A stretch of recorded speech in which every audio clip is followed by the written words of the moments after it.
Depois que a modelo brasileira Gisele Bündchen teve o bebê em casa, a modalidade do parto a domicílio virou uma tendência entre as mulheres de classe média.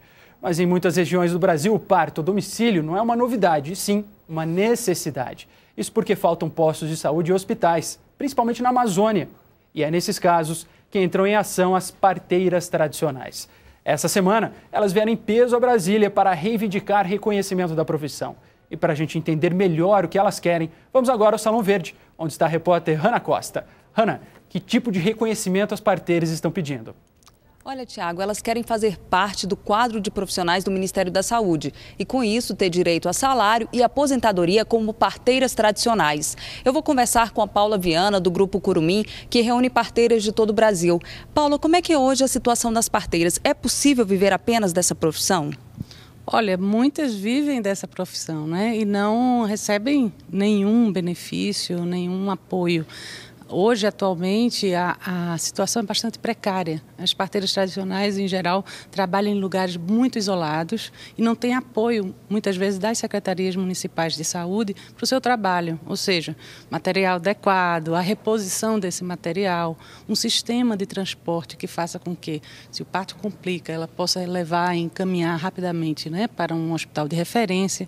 E, principalmente, a remuneração. Elas não recebem nada. Muitas delas tiram do próprio bolso, né? Eu conheço histórias assim, uma parteira que diz que rasgou a própria saia para enrolar o bebê, né? Para agasalhar o bebê. Então, são situações de muita precariedade, de muita pobreza, né? E as parteiras, elas são trabalhadoras em saúde, são responsáveis por quase 40 mil partos por ano no SUS, né? No Brasil. E então o Brasil tem um débito muito grande com essas mulheres e hoje esse encontro aqui está sendo para isso. Em relação à convivência delas com as mães e com a comunidade, como é que isso se dá? Qual o papel da parteira nesses locais? As parteiras, elas são lideranças, né? Elas extrapolam até o papel de parteira. Muitas vezes elas já se chamam de médicas, juízas, psicólogas, porque são as parteiras que estão mais próximo da comunidade, mais próximo das mulheres, dos bebês. Então, elas interferem, por exemplo, elas mediam situação de violência entre marido e mulher ou violência contra a criança, né? Elas também têm uma parceria importante com o sistema de saúde, porque é elas que levam as mulheres, muitas vezes, para fazer o pré-natal. Então, as parteiras, elas são aliadas, elas são um elo entre a comunidade e o serviço de saúde. E elas também transmitem conhecimento? Eu vi que muitas delas passam orientações para as mães e até para os bebês, depois que nascem, elas continuam acompanhando famílias. Isso acontece também? Acontece. A formação delas é na prática, né? A formação delas é com outras parteiras, às vezes mãe, sogra, avó, e elas têm um acompanhamento completo, integral daquela mulher e daquela criança. Elas acompanham no pré-natal, realizam o parto e muitas vezes passam 8 dias com a mulher até cair o umbigo, fazendo todo o papel de cuidadora da saúde, né, preocupada com a alimentação, com a higiene. Então, essas mulheres que são trabalhadoras, elas são uma peça fundamental no Sistema Único de Saúde.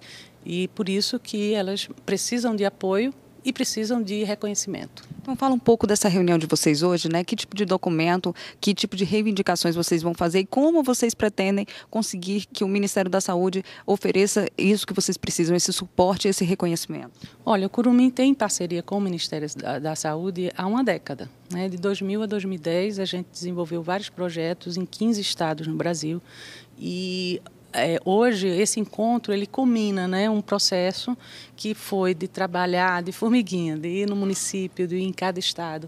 Esse processo que a gente está finalizando essa semana, a gente, como um produto, a gente vai apresentar um plano nacional de apoio ao Ministério da Saúde para que ele oriente suas ações baseado na realidade das parteiras. Então, hoje aqui em Brasília, a gente tem parteiras de todos os lugares do Brasil, gestoras, né, das secretarias estaduais, também de 11 estados, gestoras municipais, profissionais de universidade, pesquisadores que têm um campo de estudo nessa área e ONGs, assim como o Curumim, o Instituto Mamirauá, o Conselho Indígena de Roraima, que desenvolve essa ação localmente ou nacionalmente. E quais são essas ações? O que as parteiras mais precisam, né, que estão pontuados ali nesse documento? Olha, Bom, o principal, que acho que é um grande guarda-chuva, é o reconhecimento, né, de que ela, como trabalhadora de saúde, tem que estar incluída nas ações da atenção básica ou atenção primária em saúde. Esse é um dos pontos mais discutidos. Esse reconhecimento ele passa pela remuneração delas, né? E isso é um desafio que o Ministério da Saúde tem que enfrentar agora. Passa pelo o kit, né? A aquisição do kit de material de parto, a reposição desse kit, que é feito lá no município, e a formação continuada delas, porque todas as parteiras querem aprender, gostam de saber mais sobre o assunto, né? Mas muitas vezes essas políticas elas não chegam lá na ponta. Ok. Obrigada, Paula, pela sua participação.